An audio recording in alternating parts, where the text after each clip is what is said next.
Hi guys, எல்லோருக்கும் வணக்கம். எப்பவுமே சந்தோஷமாக இருக்க வாழ்க்கையில் தொடர்ந்து முயற்சி செஞ்சுக்கிட்டே இருங்க. நன்றி. இன்னைக்கு நம்ம பார்க்க போகிற ஒரு பதிவு என்ன அப்படின்னா, அதாவது சைக்கோ சிம்பாலஜி. அதை தான் இன்னைக்கு நம்ம பார்க்க போகிறோம். இந்த சைக்கோ சிம்பாலஜியில் இன்னைக்கு பார்க்க போகிறது என்ன அப்படின்னா, நான் கற்றுக்கிட்ட விஷயங்களை ஒவ்வொரு பகுதியாக நம்ம பார்த்துட்ருக்கோம். ஸோ அதில் இன்றைக்கி பார்க்க போகிறது, ஏற்கனவே நான் நிறைய சிம்பிள்ஸ் போட்டிருக்கேன். என்னுடைய பிளேலிஸ்ட்டில் சைக்கோ சிம்பாலஜின்னு இருக்கும். அதை போய் பார்த்து அதில் இருக்கக்கூடிய விஷயங்களை ஃபாலோ பண்ணிங்கன்னா ரொம்ப ஹெல்ப்ஃபுல்லாக இருக்கும் உங்களுக்கு. ஏன்னா இந்த ஒவ்வொரு வீடியோவும் முயற்சி எடுத்து ரெடி பண்ணி போடுறது எல்லாமே உங்களுக்காக தான். ஸோ அதனால் ஃபாலோ பண்ணுங்கள். இன்றைக்கி பார்க்க போகிறது என்ன அப்படின்னா, சைக்கோ சிம்பாலஜியில் படிப்பு. நிறைய பேர் இன்றைக்கி இருக்க காலகட்டத்தில் நிறைய படிக்கிறாங்க. அந்த படிக்கிற விஷயம் மனசில் பதியறது மட்டும் இல்லை, க்ரியேட்டிவ் பவர்.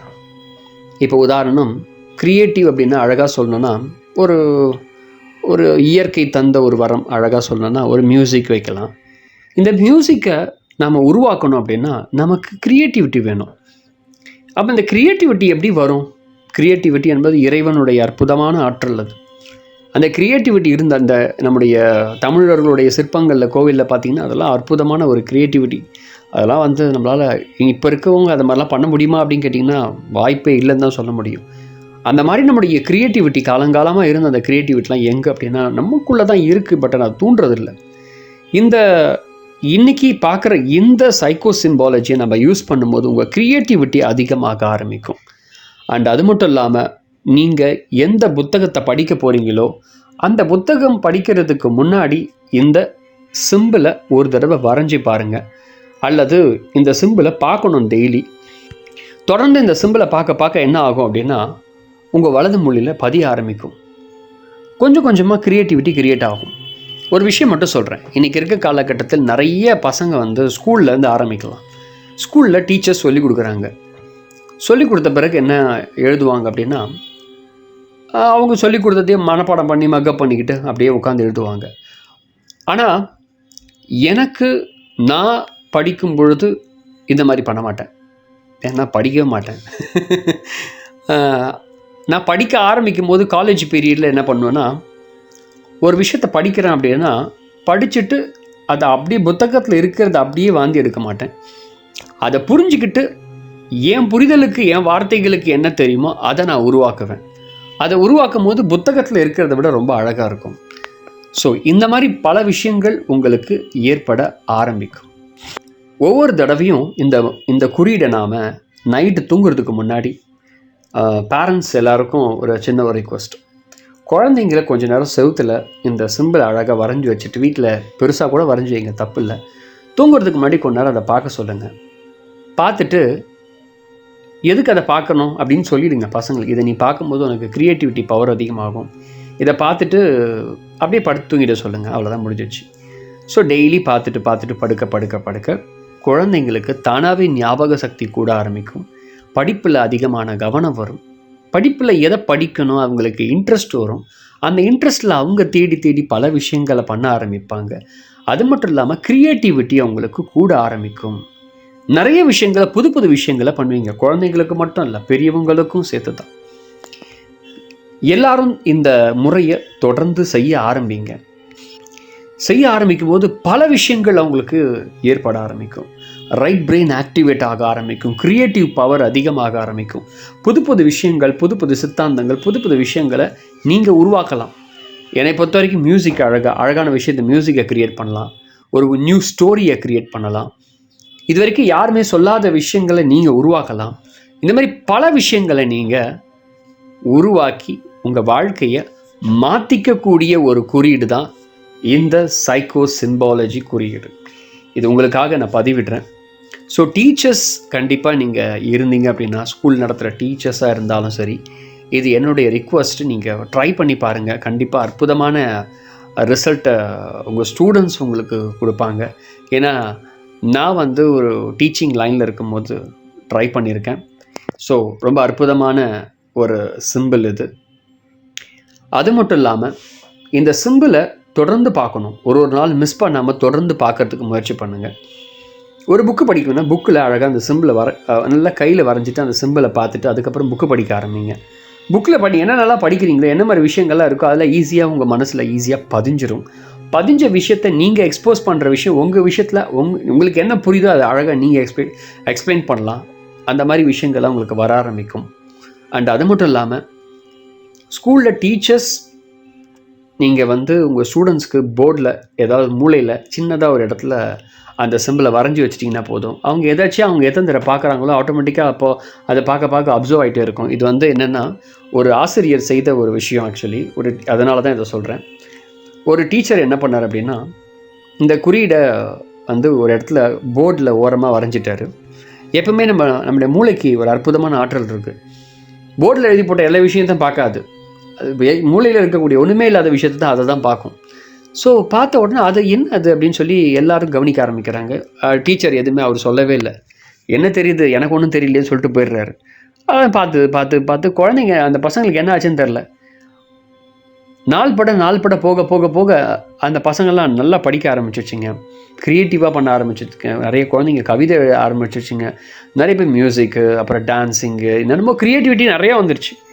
நிறைய அத்லெட்டிக்ஸில் ஸ்போர்ட்ஸில் போக ஆரம்பிச்சிட்டாங்க. நிறைய இன்ட்ரெஸ்ட் அவங்க மட்டும் வெளிப்படுத்திட்டு போயிட்டே இருக்காங்க. அவங்களுக்கு என்ன தெரியுமோ, என்ன நல்லா வருதோ அது ஈஸியாக அவங்களுக்கு தெரிய ஆரம்பிச்சிருச்சு. நாள் பட டீச்சர் அந்த டீச்சர் என்ன சொல்கிறாரு அப்படின்னா, நாள் பட குழந்தைங்களுடைய திறமை இதில் அவங்களுக்கே தெரிஞ்சிடுது. நான் எதுவுமே ஈர்ப்பு எதுவும் சொல்லலை, தானாகவே தெரிஞ்சிடுது அப்படின்னு சொன்னார். ஸோ இந்த மாதிரி நிறைய விஷயங்கள் நான் படித்தது, நான் புரிஞ்சது, நானும் ட்ரை பண்ணி பார்த்துருக்கேன். அற்புதமாக ஒர்க் ஆகுது. ஏன் பர்சனலாக நானே இதை ட்ரை பண்ணி பார்த்துருக்கேன். எனக்கும் இது ஒர்க் ஆகிருக்கு. தொடர்ந்து நான் என்ன பண்ணேன்னா, ஒரு 60 days நான் இந்த ப்ராக்டிஸை மட்டும் பண்ணேன். தொடர்ந்து பார்த்துக்கிட்டே இருந்தேன். பார்க்க எனக்கு மனசு கொஞ்சம் அமைதியாகிடுச்சு. அதுக்கப்புறம் நான் என்னால் ஒரு நாளைக்கு ஒரு 25-30 பேஜ் தான் நான் படிப்பேன். அவ்வளோதான், அதுக்கு மேலே படிக்க முடியல. அப்புறம் ஒரு நாளைக்கு நான் 1 புக்கு படித்தேன். ஒரு நாளைக்கு காலையிலேருந்து ஈவினிங்குள்ளே ஒரு புக்கை ஃபுல்லாக படித்து முடிச்சிட்டேன். எப்படி ஒரு புக்கை ஃபுல்லாக படித்து முடிக்க முடியும்? எனக்கு என்ன தேவையோ அந்த புக்கில் என்ன இருக்கோ அது எல்லாத்தையும் ஃபுல்லாக படித்து முடிச்சிட்டேன். அப்புறம் அந்த புக்கிலேருந்து கேள்வி கேட்டால் அந்த புக்கிலேருந்து கேள்வி பதில் சொல்ல ஆரம்பித்தேன்.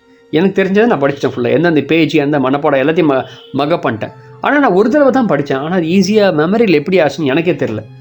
எப்படி ஆச்சு இது? நான் அந்த மாதிரி ஒரு எக்ஸ்பீரியன்ஸை நான் இது வரைக்கும் எக்ஸ்பீரியன்ஸ் பண்ணதில்லை. எனக்கு ஏற்பட்டது என்ன ஒரு விஷயம், நல்ல விஷயம் என்னென்னா, அன்னிலேருந்து இப்போ வரைக்கும் அது இருந்துகிட்டே இருக்குது. அது வரைக்கும் எனக்கு கொஞ்சம் சந்தோஷமாக இருக்குது, மெயின்டைன் ஆகிட்டு இருக்குது.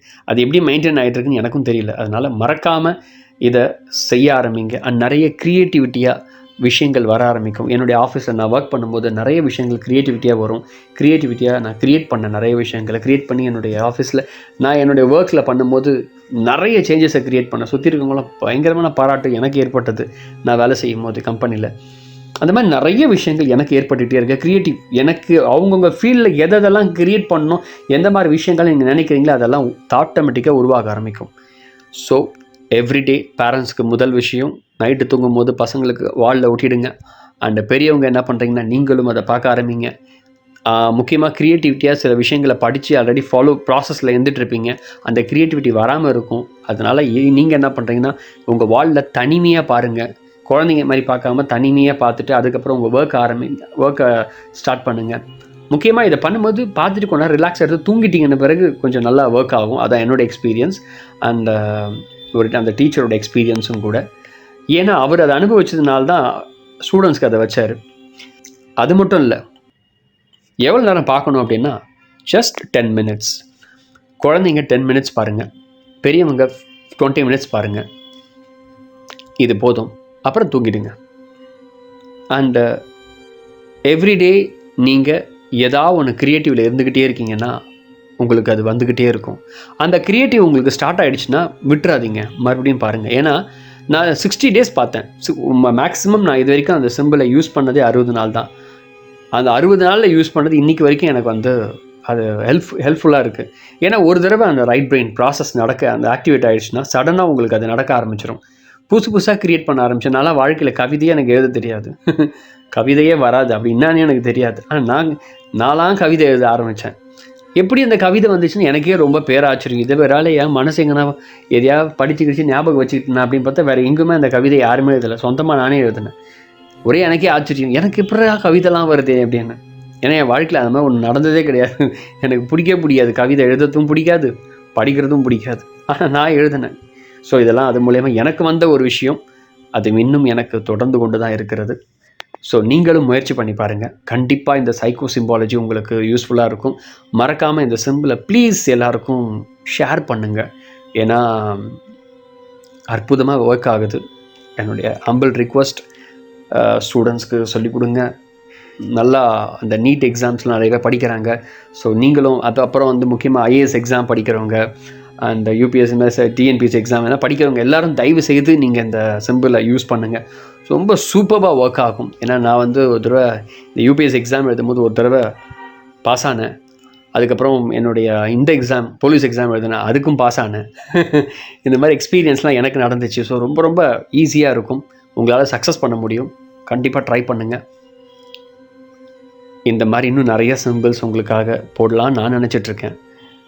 உங்களுக்கு விருப்பம் இருந்தால் போடணும்னு சொன்னால் கண்டிப்பாக உங்களுக்காக நான் போடுறேன். இல்லைன்னா இந்த வீடியோட நான் ஸ்டாப் பண்ணுறேன். நீங்கள் உங்களுடைய விருப்பத்தை தெரிவிங்க கமெண்ட்டில். So thank you very much. So நீங்கள் வந்து ப்ராக்டிஸ் பண்ணிவிட்டு அதுக்கு பிறகு கமெண்ட் பண்ணுங்கள். So thank you very much. So நிறைய பேருக்கு வீடியோவை ஷேர் பண்ணுங்கள். யாரெல்லாம் படிக்கிறாங்களோ, ஸ்டூடெண்ட்ஸ் யாரெல்லாம் படிக்கிறாங்களோ, ஐஏஎஸ் அந்த யூபிஎஸ் டிஎன்பிஎஸ்சி நிறைய எக்ஸாம் நிறைய இருக்குது. படிக்கிறவங்க நீட்டாக நிறைய எக்ஸாம்ஸ் எக்கச்சக்கமாக இருக்குது. க்ரியேட்டிவ் மைண்ட் யாரெல்லாம் வரணும்னு ஆசைப்படுறீங்களோ எல்லாருக்கும் வீடியோவை ஷேர் பண்ணுங்கள். ஒரு முறையாவது இதை தயவு செய்து ப்ராக்டிஸ் பண்ணிட்டு அப்புறம் படிக்க ஆரம்பிங்க. செம எக்ஸ்பீரியன்ஸ் க்ரியேட் ஆகும். Thank you very much. நிறைய பேருக்கு வீடியோவை ஷேர் பண்ணுங்கள். ஃபஸ்ட் டைம் பார்க்குறேன்னு வீடியோவை மறக்காமல் சப்ஸ்கிரைப் பண்ணுங்கள். தேங்க்யூ.